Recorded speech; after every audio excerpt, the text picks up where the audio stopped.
So hi, differentiation between മൂന്നാമത്തെ പാർട്ടാണിത്. ഇന്ന് നമ്മൾ പഠിക്കാനായിട്ട് പോകുന്നത് ആദ്യം ലെക്ചർ മെത്തേഡ്, അതേപോലെ തന്നെ ഡിസ്കഷനാണ്. ലെക്ചർ മെത്തേഡ് എന്ന് പറയുന്നത് ടീച്ചറാണ് പഠിപ്പിക്കുന്നത്. വേറെ ഡിസ്കഷനകത്ത് നമ്മൾ പിള്ളേരൊക്കെ ഇരുന്ന് ഒരുമിച്ചിരുന്ന് ഡിസ്കസ് ചെയ്യുക ചെയ്യുന്നത്. സോ അത് തന്നെ നമുക്ക് ഡെഫിനേഷനായിട്ട് പറയാം. വേറെ സ്റ്റുഡൻറ്റ് ആക്ടിവിറ്റി, സ്റ്റുഡൻസ് ലെക്ചറിൽ വളരെ പാസീവ് ആണെങ്കിൽ ഡിസ്കഷൻ വരുന്ന സമയത്ത് അവരും ആക്റ്റീവാണ്. ആൻഡ് പർപ്പസ് ഓഫ് ലെക്ചർ എന്ന് പറയുന്നത് ഒരു ലാർജ് ഗ്രൂപ്പ് ഓഫ് ആളുകൾക്ക് അവരുടെ തിങ്കിങ് എബിലിറ്റീസും കോൺസെൻട്രേഷനൊക്കെ കൂട്ടാനാണെങ്കിൽ ഡിസ്കഷനകത്ത് പ്രോബ്ലം സോൾവിങ് സ്കിൽ ഇമ്പ്രൂവ് ആക്കാൻ വേണ്ടിയാണ്. ഇനി സ്കിൽ ഡെവലപ്മെൻറ്റ് ലെക്ചറിങ്ങിനകത്ത് കൂടുതലും ലിസണിങ്ങും നോട്ട് ടേക്കിംഗ് ടെക്നിക്സും ആണെങ്കിൽ ഡിസ്കഷൻ വരുന്ന സമയത്ത് ക്രിട്ടിക്കൽ തിങ്കിങ് ആണ് വരുന്നത്. വേറെ ലെക്ചറിനകത്ത് ഫ്ലെക്സിബിലിറ്റി ഇത്തിരി റിജിഡ് ആണെങ്കിൽ ഡിസ്കഷനകത്ത് നല്ല രീതിയിൽ ഫ്ലെക്സിബിളാണ്. ഇനി ഇതേപോലെ തന്നെ ലെക്ചർ മെത്തേഡ് മൈക്രോ ടീച്ചിങ്ങും ചോദിക്കാം. ഇപ്പം ലെക്ചർ നമ്മൾ പറഞ്ഞ ഡിഫറൻസ് കുറച്ച് അറിയാമല്ലോ. ഇതിന് പുറമേ നമുക്ക് എഴുതാൻ പറ്റുന്നത് ലെക്ചറിനകത്തൊരു ലാർജ് ഗ്രൂപ്പ് ഓഫ് പീപ്പിളിനെയാണ് ഡീൽ ചെയ്യുന്നതെങ്കിൽ മൈക്രോ ടീച്ചിങ്ങിനകത്തൊരു 10 മുതൽ 15 നമ്പർ ഓഫ് സ്റ്റുഡൻസേ ഉള്ളൂ. ലെക്ചർ ഒരു ക്വാളിഫൈഡ് ആയിട്ടുള്ള ടീച്ചറിനാണ് എടുക്കുന്നതെങ്കിൽ മൈക്രോ ടീച്ചിങ് സ്റ്റുഡൻസ് ഒരു ടീച്ചറിൻ്റെ പ്രസൻസിലാണ് ക്ലാസ് എടുക്കുന്നത്. ഇനി മൈക്രോ ടീച്ചിങ്ങിന് മറ്റ് യൂസുകളെന്ന് പറയുന്നത് പിള്ളേർക്ക് ഒരു ലീഡർഷിപ്പ് ക്വാളിറ്റീസും ഒരു ടീച്ചറാവാൻ പ്രാക്ടീസ് ചെയ്യിപ്പിക്കുകയാണ്. അവരുടെ ടീച്ചറാണ്. ദെൻ ഇവിടെ നമുക്ക് ഇമ്മീഡിയറ്റ് ആയിട്ട് തന്നെ ഫീഡ്ബാക്ക് കിട്ടും. ആൻഡ് ടീച്ചിങ് സ്കിൽസ് ഇമ്പ്രൂവ് ആക്കാനാണ് ശ്രമിക്കുന്നത്. അടുത്തത് സെമിനാറും വർക്ക്ഷോപ്പും തമ്മിലുള്ള ഡിഫറൻസ് വിഷയമാണ്. സെമിനാർ നമുക്കറിയാം, അവിടെ ടീച്ചർ നമുക്ക് പറയുകയും ചെയ്യും, ഒരാൾ ക്ലാസ് എടുക്കും, അറ്റ് ദ സെയിം ടൈം നമ്മൾ സ്റ്റുഡൻസ് അപ്പം തന്നെ ഫീഡ്ബാക്ക് കൊടുക്കുകയും ചെയ്യും. വർക്ക്ഷോപ്പ് എന്ന് പറയുന്നത് ഹാൻഡ് ഓൺ പ്രാക്ടീസാണ്. നമ്മളാണ് അവിടെ പ്രാക്ടീസ് ചെയ്യുന്നത്. ആൻഡ് ടു പ്രൊഡ്യൂസ് ഒരു റിസൾട്ട് കിട്ടാനോ അല്ലെങ്കിൽ ടെക്നിക്സ് അച്ചീവ് ചെയ്യാനോ. ആൻഡ് ഇവിടുത്തെ പാർട്ടിസിപ്പൻസിൻ്റെ റോള് സെമിനാർ ആണെങ്കിൽ ഡിസ്കഷനും അല്ലെങ്കിൽ നമ്മൾ പറയുന്നതിനെതിരെ ക്രിട്ടിക്സായിട്ട് ആക്ട് ചെയ്യും. വേറെ വർക്ക്ഷോപ്പിനകത്ത് ഒരു വർക്കർ കാണും അല്ലെങ്കിൽ പ്രാക്ടീഷണർ കാണും.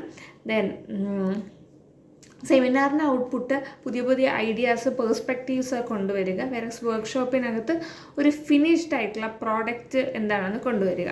ദെൻ സെമിനാറിന് സെറ്റിങ്സ് ഒരു ക്ലാസ് റൂം സെറ്റിംഗ് ആണെങ്കിൽ വർക്ക്ഷോപ്പിനകത്ത് ഒരു ലാബ്, ക്ലിനിക്കൽ ഏരിയ ആണെങ്കിൽ സ്പെഷ്യലൈസ്ഡ് ആയിട്ടുള്ള വർക്ക് സ്പേസ് ആയിരിക്കും.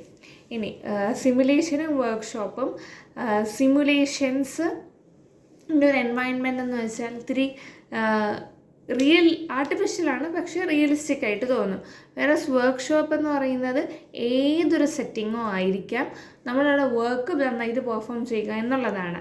ഇനി സിമുലേഷൻ ഫോക്കസ് ചെയ്യുന്നത് ആക്ടിങ് ഔട്ട് ആണെങ്കിൽ വർക്ക്ഷോപ്പ് ഫോക്കസ് ചെയ്യുന്നത് working through out a task.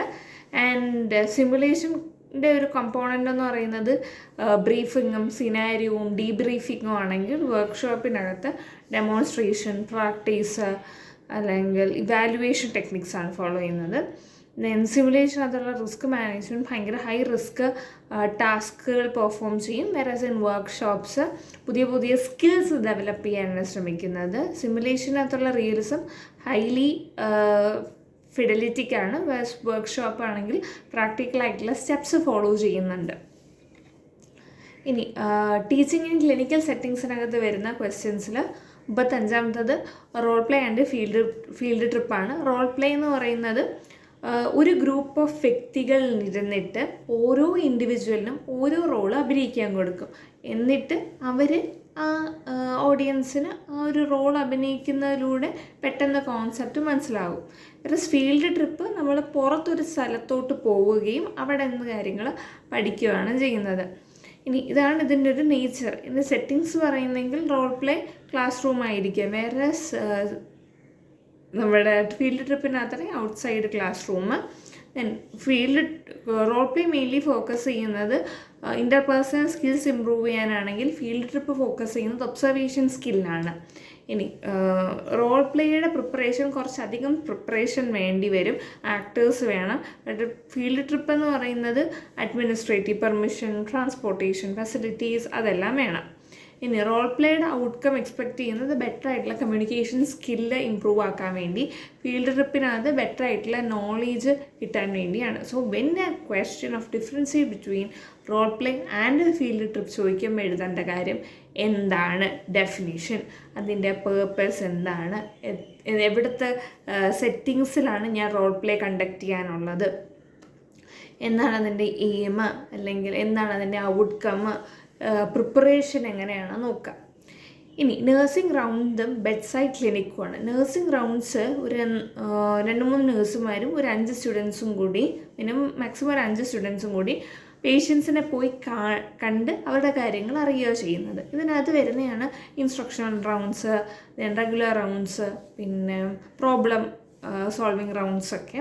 ഇനി വേറെ ഇൻ ബെഡ് സൈഡ് ക്ലിനിക്ക് ബെഡിൽ ഒരു ഓഫ് കോഴ്സ് പേഷ്യൻറ്റിനടുത്ത് പോയി നിന്ന് ഒരു നേഴ്സിംഗ് ഫാക്കൽറ്റി അല്ലെങ്കിൽ ഏതെങ്കിലും ഫാക്കൽറ്റി മെമ്പറിൻ്റെ കൂടെ സ്റ്റുഡൻസ് നിന്ന് പഠിക്കുന്നതിനെയാണ് ബെഡ് സൈഡ് ക്ലിനിക്ക് എന്ന് പറയുന്നത്. ഇവിടെ ഒരു മാക്സിമം 20 പേരൊക്കെ മാക്സിമം വരാം. അപ്പം നമ്പർ പറഞ്ഞു, എന്താണ് അതിൻ്റെ ഡെഫിനിഷൻ എന്ന് പറഞ്ഞു.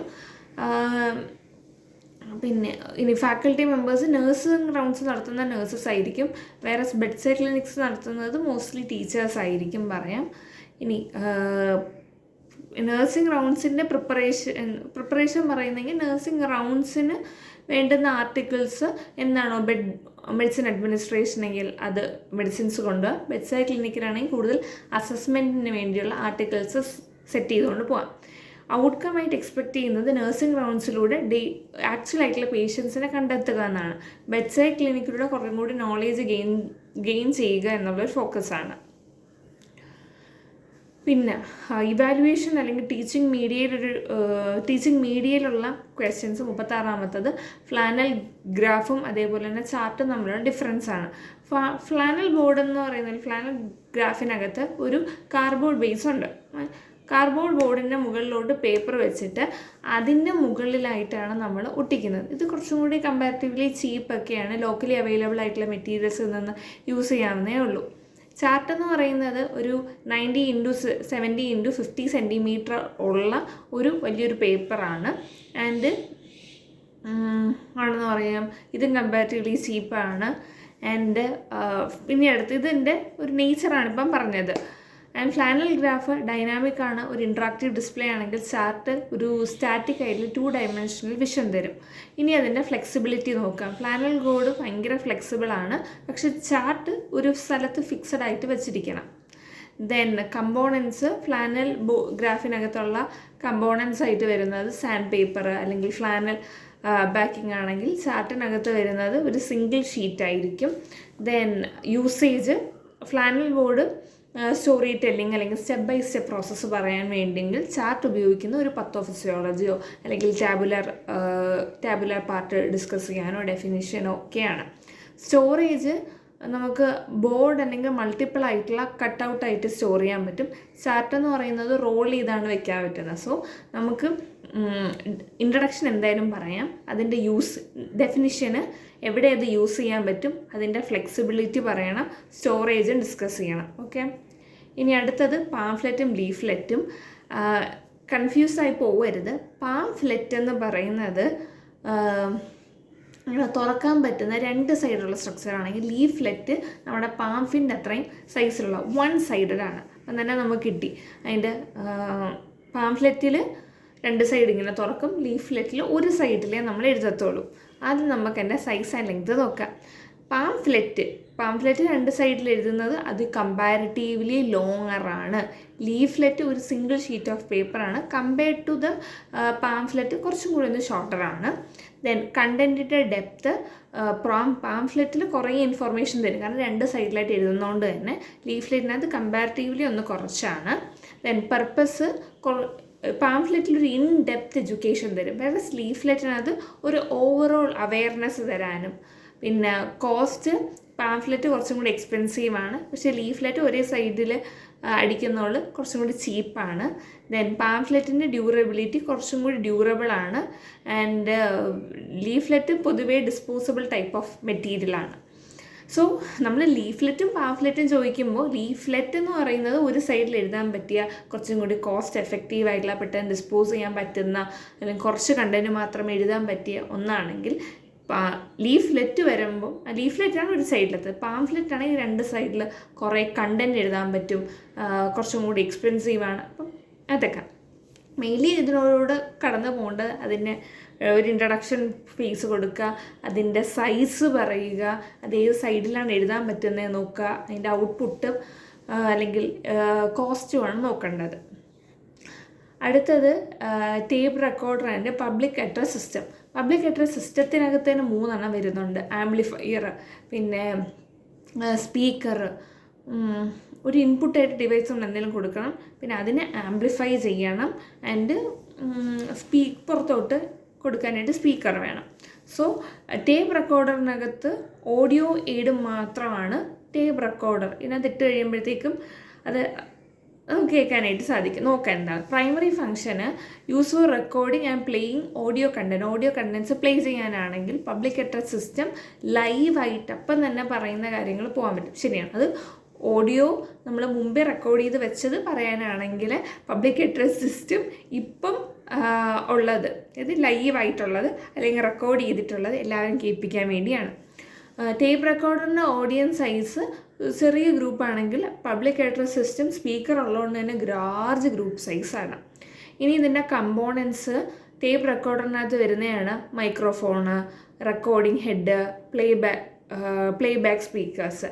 വേറെ പബ്ലിക് അഡ്രസ് സിസ്റ്റം വരുമ്പോഴത്തേക്ക് അവിടെ വരുന്നതാണ് മൈക്രോഫോണ്, ആംപ്ലിഫയർ, സ്പീക്കർ.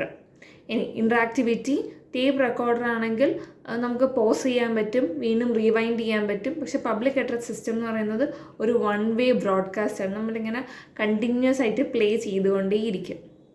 വേറെ പോർട്ടബിലിറ്റി ടേപ്പ് റെക്കോർഡർ ബാറ്ററി ഓപ്പറേറ്റഡാണ്, എല്ലായിടത്തും ഈസിലി കൊണ്ടുപോകാൻ പറ്റും. പക്ഷെ പബ്ലിക് അഡ്രസ് സിസ്റ്റം വലിയ സ്പീക്കേഴ്സ് ഉള്ളതുകൊണ്ട് അങ്ങനെ കൊണ്ടുപോകാനായിട്ട് പറ്റൂല.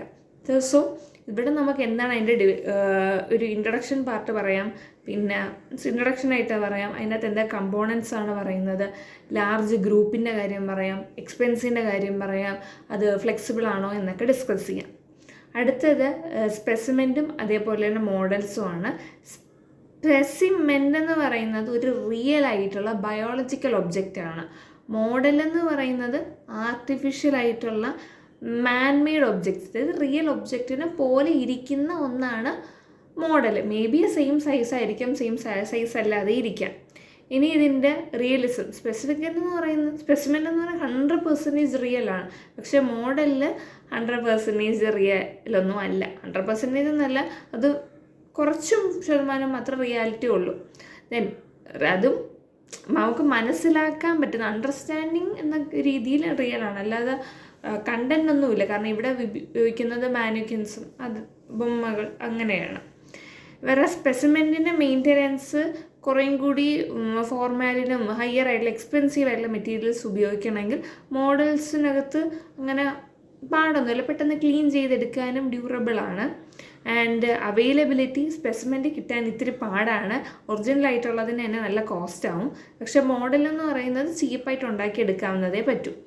ഇനി പേർപ്പസ് സ്പെസിമെൻ്റ് ഡയറക്റ്റ് ആയിട്ടുള്ള അഡ്വാൻസ്ഡ് ക്ലിനിക്കൽ സ്റ്റഡിക്ക് ഇമ്പോർട്ടൻ്റ് ആണെങ്കിൽ മോഡൽ നമുക്ക് പ്രൊസീജിയർ ഡെമോൺസ്ട്രേഷന് വേണ്ടി യൂസ് ചെയ്യുന്നത്. സോ സ്പെസിമെൻറ്റും മോഡലും നമ്മൾ ചൂസ് കഴിഞ്ഞാൽ സ്പെസിമെൻ്റ് റിയൽ ആണ്, വേറെ മോഡലിൽ ഒരു എന്താണ് ഒരു ചെറിയൊരു ഫോം മാത്രമാണ്. അപ്പോൾ ഇതിനകത്ത് നമുക്ക് അതിൻ്റെ ഇൻട്രഡക്ഷൻ പറയാം, അതിൻ്റെ പർപ്പസ് പറയാം, അത് എത്ര ഗ്രൂപ്പ് ഓഫ് ആളുകൾക്ക് ഉപയോഗിക്കാൻ പറ്റും, അതിൻ്റെ പർപ്പസ്, അതിൻ്റെ എത്ര നാൾ ഇരിക്കാൻ പറ്റും, കോസ്റ്റ്, ഡ്യൂറബിലിറ്റി, ആക്സസിബിലിറ്റി ഒക്കെ. ഇനി അടുത്തതാണ് ചോക്ക് ബോർഡും ബുള്ളറ്റിൻ ബോർഡും. ചോക്ക് ബോർഡ് എന്ന് പറയുന്നത് നമ്മൾ ചോക്ക് വെച്ച് എഴുതാൻ പറ്റുന്ന ഒരു ഇടമാണെങ്കിൽ ബുള്ളറ്റിൻ ബോർഡ് നമ്മൾ എഴുതിയ കാര്യം കൊണ്ട് ഒട്ടിച്ച് വയ്ക്കുകയോ ചെയ്യുന്നത്. ചോക്ക് ബോർഡിനകത്തിന് 3 വരെ നമ്മൾ പഠിച്ചായിരുന്നു. ചോക്ക് ബോർഡ് 3ആയിട്ട് സെപ്പറേറ്റ് ചെയ്തു. കണ്ടൻറ് എഴുതുന്നുണ്ട്, ഫസ്റ്റ് പാർട്ടിൽ എല്ലാ ഹെഡിങ്ങും എഴുതും, സെക്കൻഡ് പാർട്ടിൽ അതിനെ കുറിച്ച് എഴുതും, തേർഡ് പാർട്ടിൽ അതിൻ്റെ പടം വരയ്ക്കുന്നു. ബുള്ളറ്റിൻ ബോർഡിന് അപ്പം ഒരു പെർട്ടിക്കുലർ കാര്യത്തിനെ കുറിച്ച് മാത്രമേ നമുക്ക് ആ സമയത്ത് എഴുതാൻ പറ്റുള്ളൂ, ഒരു സബ്ജക്റ്റ്. പക്ഷേ അതേസമയം ബുള്ളറ്റിൻ ബോർഡിനാണെങ്കിൽ ഒരുപാട് കാര്യങ്ങൾ, നമുക്കുടെ അച്ചീവ്മെൻറ്റ്സ്, അനൗൺസ്മെൻറ്റ്സ് ഒക്കെ കൊടുക്കാനായിട്ട് പറ്റും. സോ പ്രൈമറി യൂസ് എന്ന് പറയുന്നത് ചോക്ക് ബോർഡ് കൊണ്ട് പഠിപ്പിക്കാനും എഴുതാനും വേണ്ടിയാണെങ്കിൽ ബുള്ളറ്റിൻ ബോർഡ് എന്തെങ്കിലും ഇൻഫർമേഷൻ പാസ് ചെയ്യാൻ വേണ്ടിയാണ്.